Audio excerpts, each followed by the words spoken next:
Iggy, that's the current single from the LP, Blah Blah Blah, Cry for Love. And that's one of the songs you wrote with Steve Jones. Yeah, it's Steve playing. And it's Steve playing, isn't it? He plays great on that. Yeah, brilliant. It was just 8 tracks that we did in L.A. and we just transferred them. Straight from the demo. Sent them over. Yeah, those demos were really good quality. It was really.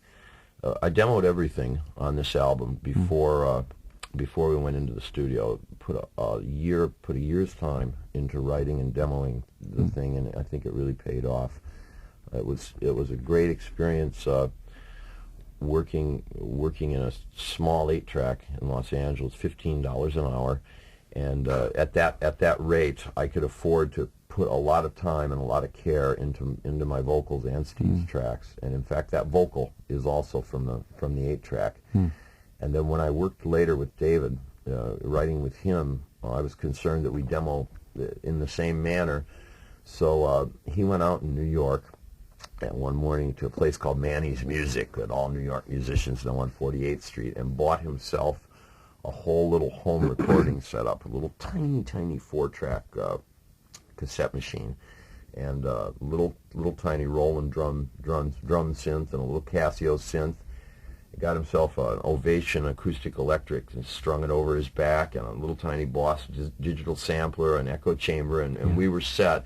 And the two of us pulled out the manuals and tried to learn to use the bleeding stuff, which is really hard. You know, like part A goes into input 1. Oh, hang on! What do we do with all these leads? Right. And it was very much the whole thing was a homemade experience. When we recorded the album itself, David and I were the roadies as well. We loaded all the equipment and trucked it over in the car. And, amazing, really. Yeah, we did everything ourselves. We didn't, it was very hands-on.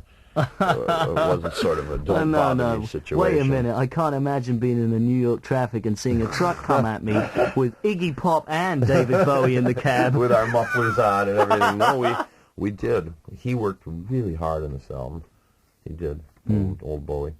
Yeah, there's definitely, listening to this LP, Iggy, in a quiet room, it marks, I think, a change in your music, really. It's crammed full of very good songs. But some would say that it's Iggy going FM rock, to coin a phrase.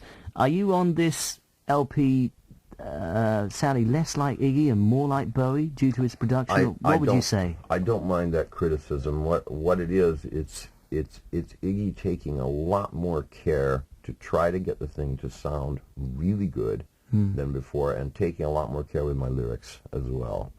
I put hours and hours and hours every day into this for a year of my life, and I have absolutely no apologies about the way it sounds. It sounds real good, and I know it. Yeah. And it's my contribution was only one of many on this album. Everybody that worked on it worked really hard, and if someone thinks it's FM rock, that could be only because, yes, it sounds good enough to be played on the radio. Yeah. A lot of what doesn't get played on the radio, I feel, is often it's because it just didn't sound that good, you know. And, well, I think that this album, does. I think that this album is a lot smoother than, say, things like New Values and stuff vocally for you. Well, that's unquestionably so, and that's simply a product of my getting up in the morning, going to sleep at night, eating well, eating brown rice, drinking orange juice. Yes, taking care. I took a lot of care not to smoke too many cigarettes recording this, and my voice is just in a lot better shape. I had a couple of years to work on it, and I've been working. And this is the first album I understand that you've done absolutely straight. That's right. You haven't been wrecked every night, or I mean, I wouldn't want to exaggerate my state of mind, but in general, it's a common thing with writers. Often when there's that moment of truth to actually record the track or to actually do the writing, let's just slug down something fast and get a little out of it. And there came a point in my life when I just wondered, gee, what would it be like? What would it be like to to plow straight through that panic and come out the other side just dead straight. Let's see what that feels like. And in fact, I found that it was better that way, and that all the energy that my work had always had was there, only more so on the Natch. So I'd recommend it to anybody. Would it be fair to say, Iggy, that back in 1977, you might have needed David Bowie more than Bowie needed you? Nowadays, maybe that's turned around, and maybe Bowie needs you more than you need Bowie. I have a lot of trouble with those sort of definitions. We're talking credibility here.